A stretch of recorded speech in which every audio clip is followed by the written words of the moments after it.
আমি অসমীয়া হয়, আমাৰ গাত বীৰ লাচিতৰ তেজ আছে। আমাৰ অসমৰ প্ৰতিজন জীয়ৰী বোৱাৰীৰ গাত মূলা গাভৰুৰ তেজ আছে। নমস্কাৰ বন্ধুসকল, আপোনালোকে মোৰ সংলাপটিত গম পাইছে চাগে আজি আমি মূলা গাভৰু নাটখনিৰ বিষয়ে আলোচনা কৰিম। আৱাহন থিয়েটাৰৰ মঞ্চত খলকনি লগোৱা নাটখনেই হ'ল মূলা গাভৰু। 500 বছৰ পুৰণি ইতিহাসৰ পৃষ্ঠা লুটিয়াই আৱাহন থিয়েটাৰে লৈ আহিছে মূলা গাভৰু নাটখনি। গতিকে আহকচোন এই মূলা গাভৰু নাটখনিৰ বিষয়ে কিছু আজি আমি আলোচনা কৰোঁ। গতিকে দেৰি নকৰি আজিৰ এই ভিডিঅ'টি আৰম্ভ কৰোঁ।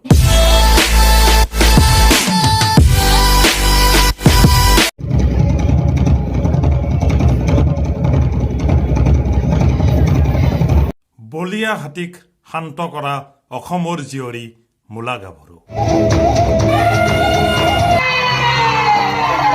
অস্ত্ৰ চালনাত নিপুণ অসমৰ বোৱাৰী আকৌ মূলা গাভৰু। শত্ৰুৰ তেজ ল'বলৈ ৰৈ থকা অসমৰ বোৱাৰীগৰাকীয়ে হ'ল মূলা গাভৰু।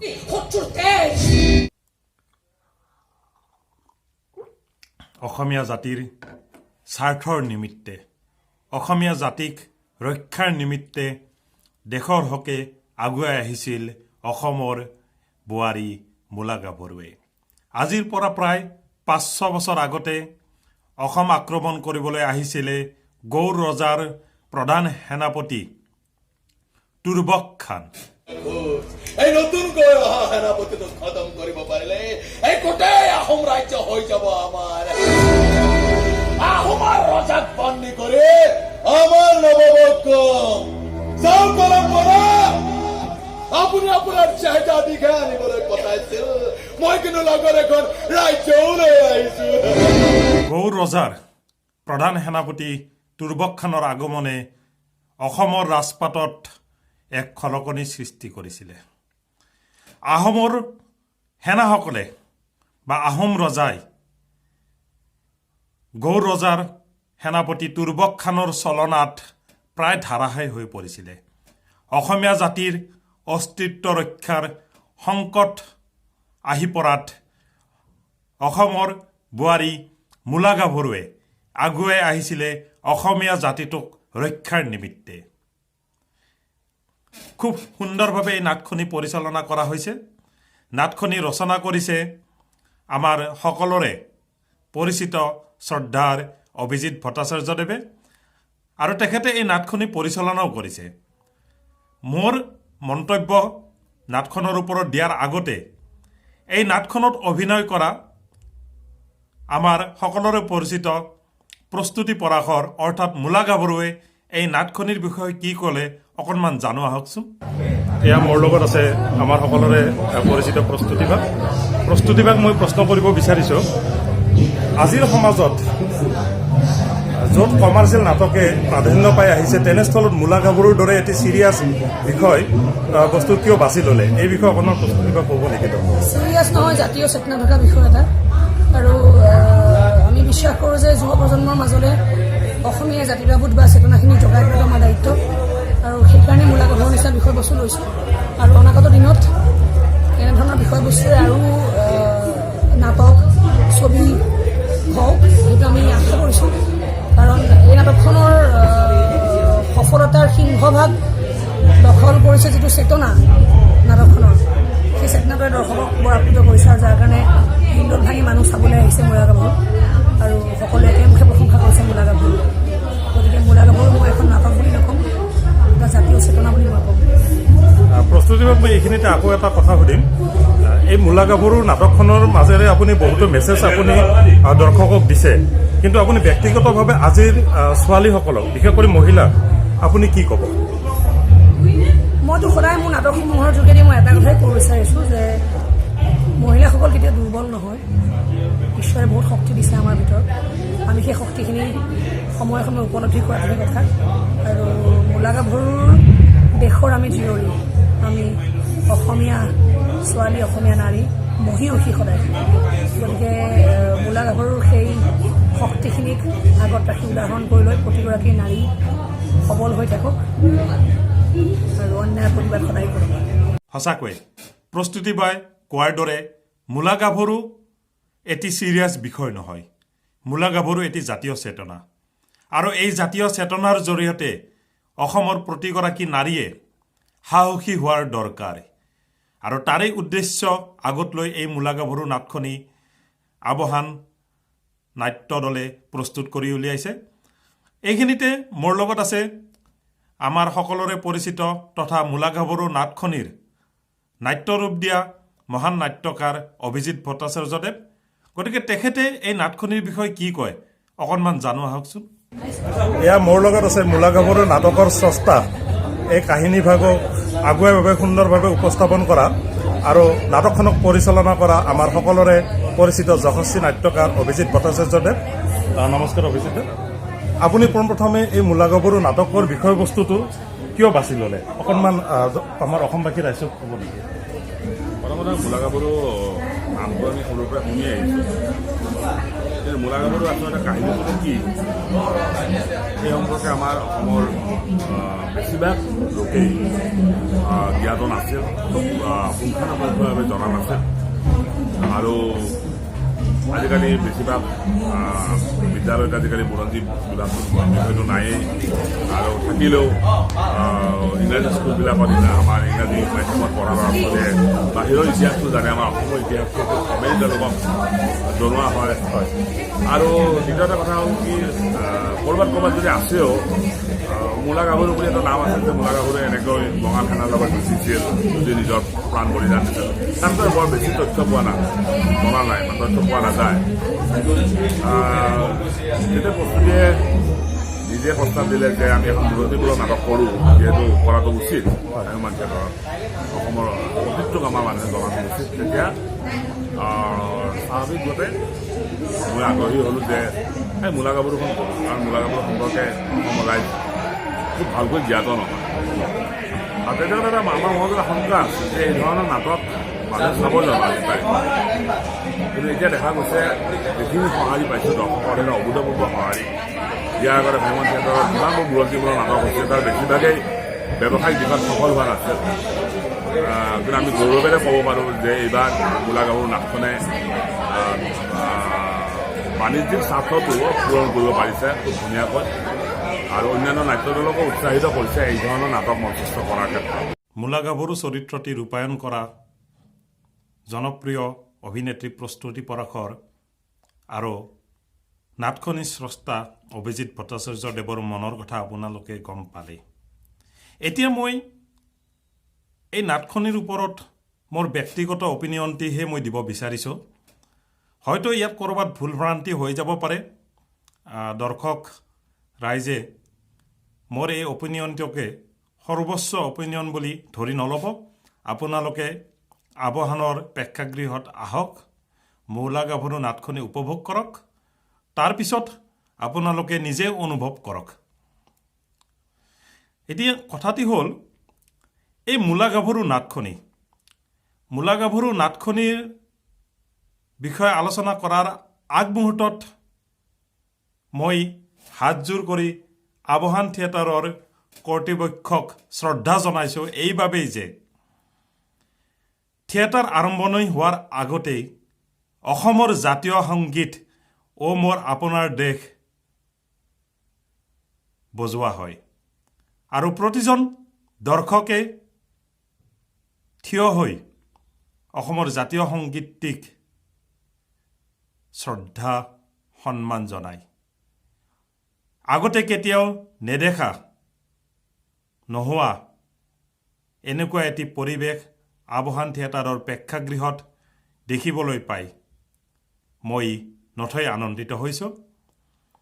ইয়াৰ পিছতে আহিলে আমাৰ আজিৰ এই বিষয়বস্তু মূলা গাভৰু নাটকখনিৰ ওপৰত। মূলা গাভৰু নাটকখনি আৰম্ভণিৰ পৰাই সুন্দৰভাৱে পৰিচালনা কৰা হৈছে। স্বয়ং অভিজিত ভট্টাচাৰ্যদেৱে কোৱাৰ দৰে যুদ্ধ সদৃশ পৰিৱেশ এটি আৰম্ভণিৰ প্ৰতিটো চিনৰ পৰাই দেখুওৱা হৈছে।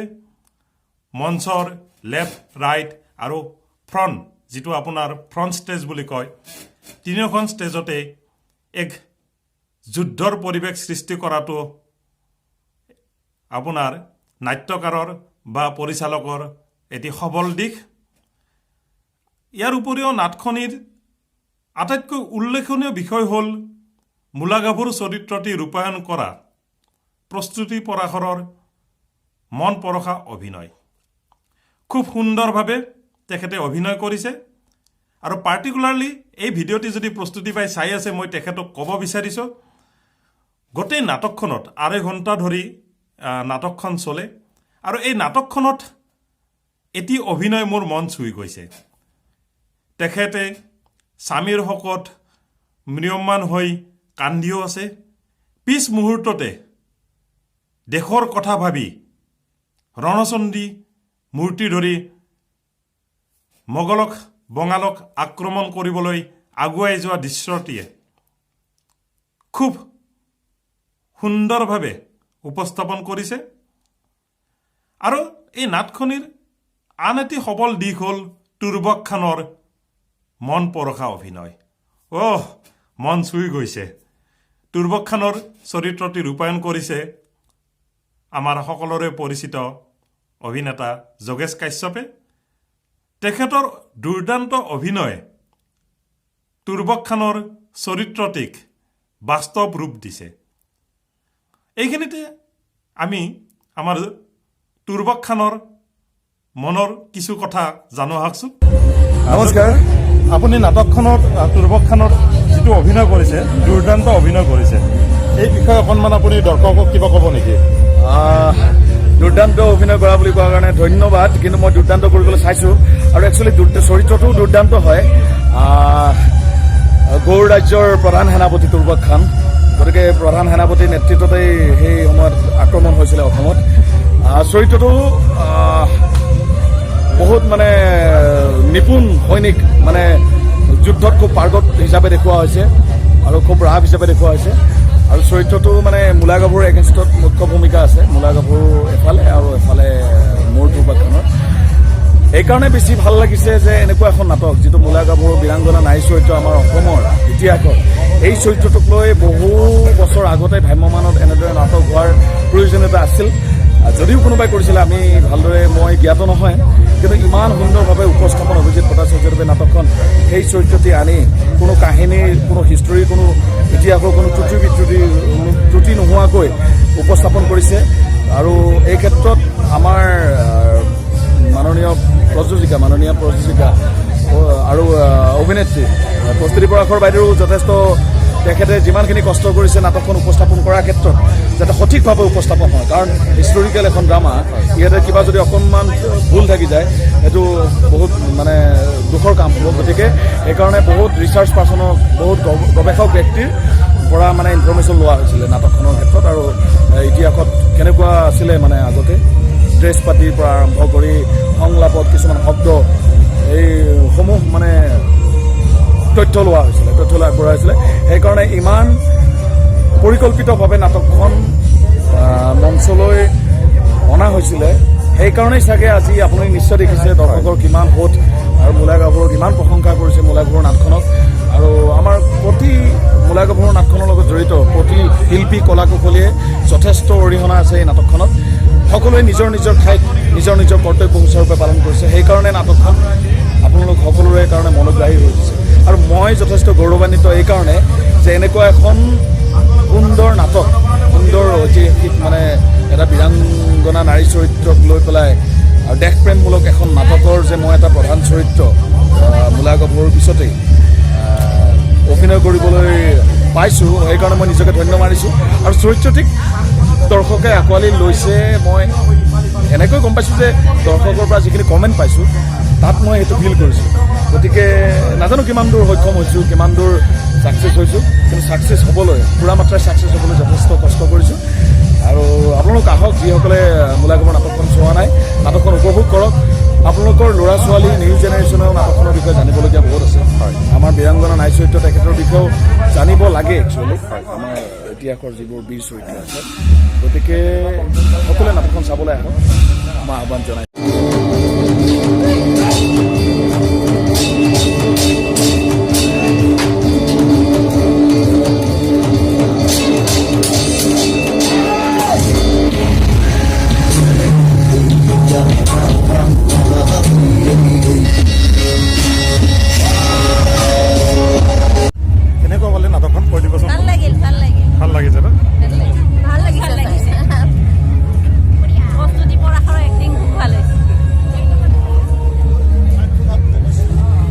কেনেকুৱা পালে নাটকখন? ভাল লাগিছে, খুবেই ভাল পালোঁ।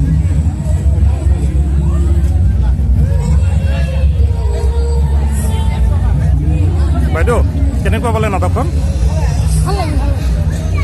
কেনেকুৱা পালা ভণ্টি? ভাল পাইছ? তুমি মূলা গাভৰু হ'বানে? হ'ব পাৰ।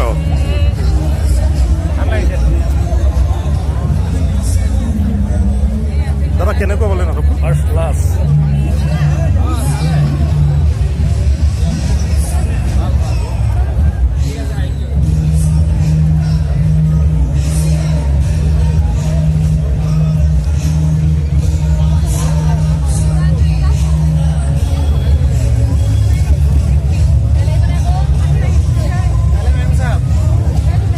কেনেকুৱা পালে নাটকখন?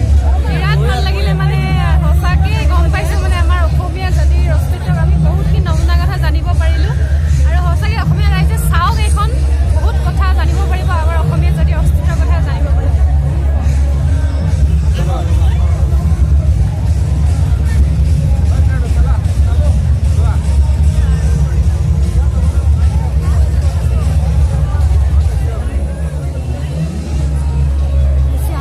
কেনেকুৱা পালে নাটকখন? চাই অকণমান কৈ দিবচোন। খুব ভাল লাগিলে। খুব ভাল লাগিলে। অঁ প্ৰস্তুতি বাৰ অভিনয়টো